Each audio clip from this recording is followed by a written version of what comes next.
సాక్షి టీవీలో ప్రసారమయ్యేటువంటి KSR live షోలో ప్రముఖ సీనియర్ జర్నలిస్ట్ అయినటువంటి కృష్ణంరాజు గారు అమరావతి ప్రాంతం మీద అలాగే అమరావతి ప్రాంత మహిళల మీద అనుచితమైనటువంటి వ్యాఖ్యలు చేయడం, ఆ షోకి హోస్ట్గా ఉన్నటువంటి కేఎస్ఆర్ గారు దాన్ని నిలువరించకపోవడంతో వారిద్దరి మీద కేసు నమోదైంది.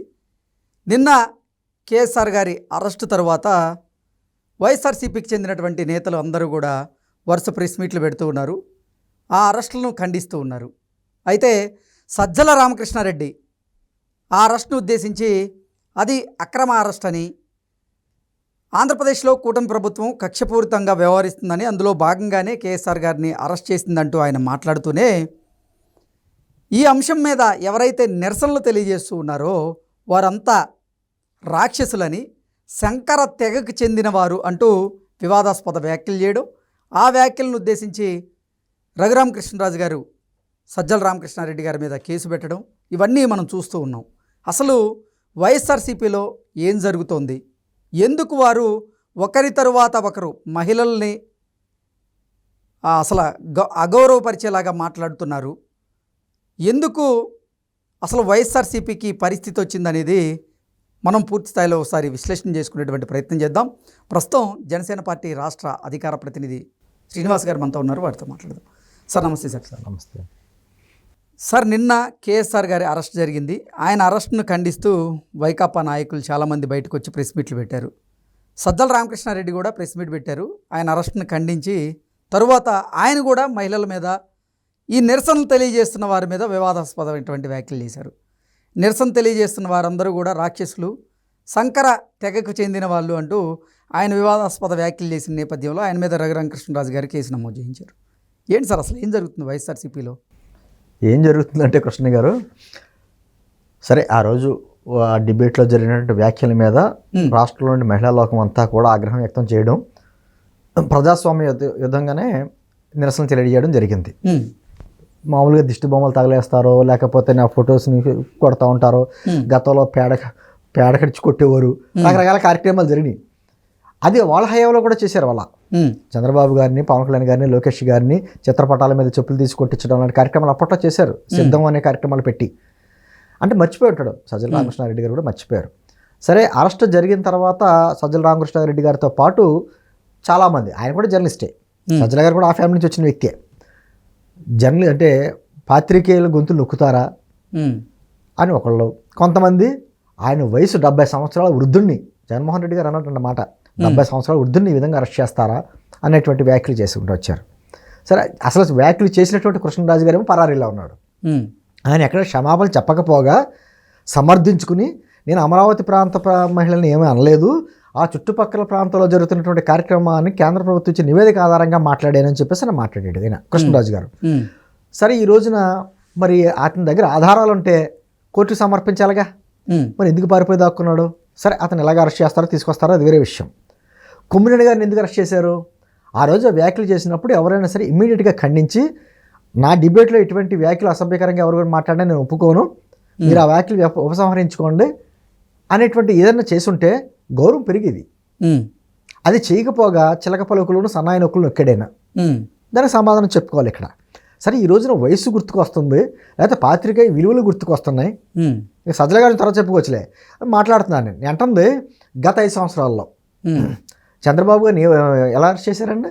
ఎఫ్ఐఆర్ కాపీ కూడా ఇవ్వకుండా ఏ విధంగా అరెస్ట్ చేసుకెళ్ళారు? ఆయన వయసు 73 సంవత్సరాలు, ఆయన యువకుడా, 37 కాదు 73 సంవత్సరాలు అప్పుడు. అయినా సరే అరెస్ట్ చేశారు. అప్పుడు రాలేదా, వయసు గుర్తు రాలేదా? రంగనాయకమ్మ గారు ఒక పోస్ట్ పెట్టినందుకు ఆవిడ ఎలా అరెస్ట్ చేశారు వృద్ధురాలని? అప్పుడు వయసు గుర్తు రాలేదా?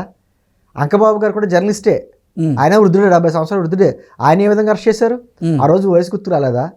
ఒక పత్రికా అధిపతి రామోజీరావు గారు ఒక కక్ష గట్టి అతని మీద, అతని బెడ్ మీద ఉండగా కూడా సిబిఐని పంపించి ఏ విధంగా రాక్షసానందం పొందారు? ఆ రోజు వయసు గుర్తు రాలేదా? ఏంటంటే వయసు, రాజ్యాంగం వయసుని బట్టి శిక్షలోనూ లేకపోతే రాయలేదండి. తప్పు ఒప్పని రాసింది తప్ప ఈ వయసు వాళ్ళు తప్పులు చేయొచ్చని ఎక్కడ లేదు. ఏంటంటే పాత్రికేయ విలువల గురించి ఈరోజు ఎందుకు మాట్లాడుతున్నారు? ఆ రోజున 2430 అనే బిల్లు తీసుకొచ్చి మీడియా గొంతు నొక్కారు కదా, ప్రభుత్వానికి వ్యతిరేకంగా ఎవరైనా మాట్లాడితే ఆ పత్రికలని, ఆ ఛానల్స్ని గొంతు నొక్కాలి కార్యక్రమం చేశారు కదా. ఆ రోజు పాత్రికేయ విలువలు ఎందుకు గుర్తు రాలేదు? దేవులపల్లి అమర్ గారు లాంటి వాడు కూడా మాట్లాడుతున్నాడు, పాత్రికేయ విలువలు లేకపోతే వయసు రీత్యా ఈ విధంగా అరెస్ట్ చేస్తారా అనేటువంటి మాటలు మాట్లాడుతున్నాను. ఆ రోజు ఏమైపోయినాయి అంటున్నాను. ఏంటంది రాష్ట్రానికి సంబంధించి ఒక తలకాయ హెడ్ రాజధాని అంటే ఒక తలకాయ లాంటిది. అటువంటి ప్రాంతాన్ని పట్టుకుని ఒక ఉదమైనటువంటి కుట్రపూరితంగా ఇటువంటి విద్వేష వ్యాఖ్యలు చేసిందే కాకుండా మళ్ళీ సమర్థించుకోవడం. సజ్జల రామకృష్ణారెడ్డి గారు వచ్చి మళ్ళీ దాని ఆజ్యం పోసినట్టు మళ్ళీ దానికి మళ్ళీ మీరు అన్నారు చూసారా, ఏదో సంక్రతగా అని ఒక మాటలు మాట్లాడి మళ్ళీ అతను ఒక విధంగా రచ్చగొట్టే కార్యక్రమం చేశాడు. పవన్ కళ్యాణ్ అందుకే అన్నారండి, ఇది వ్యవస్థీకృత కుట్ర జరుగుతుంది, ఖచ్చితంగా రాష్ట్రంలో శాంతి భద్రతలు లేవు అనేటువంటి కార్యక్రమాలను బయట తీసుకురావాలి. వాళ్ళు అరెస్ట్ కావాలని కోరుకుంటున్నారేమో అనిపిస్తుంది నాకు. ఓకే, చూస్తుంటే అరెస్ట్ అయితే ఇదిగో మమ్మల్ని ఎలా అరెస్ట్ చేశారు అలా అరెస్ట్ చేశారని చెప్పి అడావడి చేయడానికి పనిచేస్తుందేమో అన్నట్టుగా ఒక కుట్ర జరుగుతుందేమో అనిపిస్తుంది. అయినా కూడా వాళ్ళు ఎంత కుట్రపూరితంగా చేసినా ఈరోజు రఘురామకృష్ణరాజు గారు ఆల్రెడీ డిఐజీ గారికి లెటర్ రాశారు అతని మీద చర్యలు తీసుకోవాలని చెప్పేసి అని. ఖచ్చితంగా అతని మీద కూడా చర్యలు తీసుకోవాలి.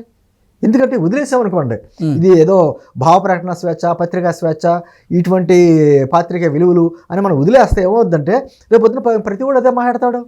ఆ ఛానల్లో ఎటువంటి భాష మాట్లాడతారో మనం చూస్తున్నాగా. ఈరోజు కాదు, మొన్న అంతకుముందు అదే కొమ్మినేని గారు ఆయన షోలో లక్ష్మీభారతి గారి గురించి ఎవరో కాలర్ మాట్లాడితే ఇమీడియట్గా ఏదో బీపీ వచ్చినట్టు రెచ్చిపోయాడు ఆయన. మహిళలు ఎలా మాట్లాడతారు అలా మాట్లాడతారండి. ఆ బీపీ ఇప్పుడు ఎందుకు రాలేదు అంటే దీని వెనకాల ఖచ్చితంగా ఒక కుట్రపూరితంగా ఒక ప్లాండ్ క్రైమ్ మాట ఇది. ఆ విధంగా ఖచ్చితంగా చేస్తున్నారు. నేను అందుకని అంటున్నానండి, ఇక్కడ ఈ రోజున సజ్జల భార్గరెడ్డి ఏమన్నాడంటే పోస్టుల గురించి అతన్ని అరెస్ట్ చేస్తే అసలు నేను సోషల్ మీడియాకి నాకు సంబంధం లేదు, నేను కన్వీనర్నే కాదు, అవి అంతా వాలంటీర్లు పెట్టారన్నాడు.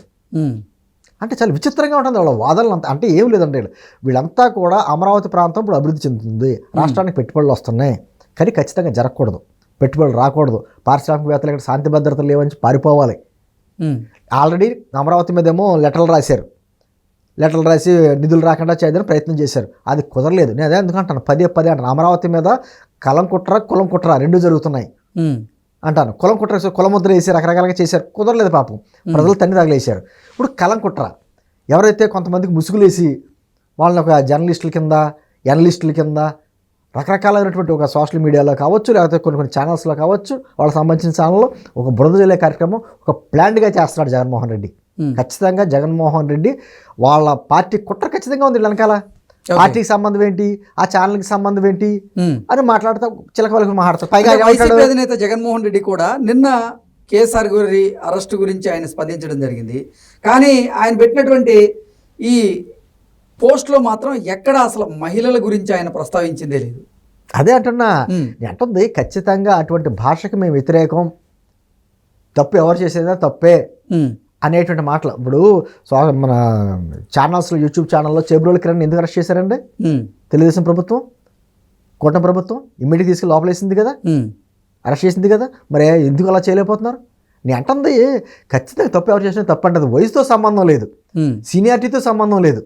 నువ్వు మహిళను అవమానించావా లేదా, ఒకవేళ పొరపాటుగా వ్యాఖ్య ఏమన్నా పదాలు బయటకు వచ్చినా కూడా క్షమాపణ అడిగావా? ఎక్కడా లేదు. పైగా సమర్థించుకుంటున్నారు. సమర్థించిన కొమ్మినేని గారు కూడా ఆ సాక్షి యాజమాన్యానికి, జగన్మోహన్ రెడ్డికి, లేకపోతే భారతీ మేడం గారికి క్షమాపణలు చెప్పాడు. తర్వాత తన షోలో చెప్పి మాట్లాడినట్టు కృష్ణరాజు గారికి కూడా క్షమాపణలు చెప్పాడు. కానీ ఆ ప్రాంత మహిళల గురించి కానీ రాష్ట్ర మహిళల మీద ఎక్కడ క్షమాపణ చెప్పలేదైనా. నేను అంటుంది ఈ రోజు ఎందుకు గుర్తుకొస్తున్నాయి, మీ దాకా వస్తే తప్ప మీకు తెలియలేదని నొప్పి. నేను అంటుంది వీళ్ళందరూ ఇప్పుడు అంకబాబు గారు చెప్పినట్టు అంకబాబు గారు కావచ్చు, లేకపోతే రామోజీ గారు కావచ్చు, చంద్రబాబు నాయుడు గారు కావచ్చు, వీళ్ళందరూ కూడా వయసులో పెద్దవాళ్ళు కాదా, పదవులు అనుభవించిన వాళ్ళు కాదా, పాత్రికేయుల విలువలు తెలిసిన వాళ్ళు కాదా? వాళ్ళని అరెస్ట్ చేసినప్పుడు ఎదుగు గుర్తురాలేదు మీకేంటి? నేను ఖచ్చితంగా సజ్జల రామకృష్ణారెడ్డి గారిని కూడా ఇమ్మీడియట్గా జనసేన పార్టీ తరఫున మేము డిమాండ్ చేస్తున్నాం, ఖచ్చితంగా అరెస్ట్ చేయాలి, అరెస్ట్ చేసి లోపలికి కూర్చోబెట్టాలి.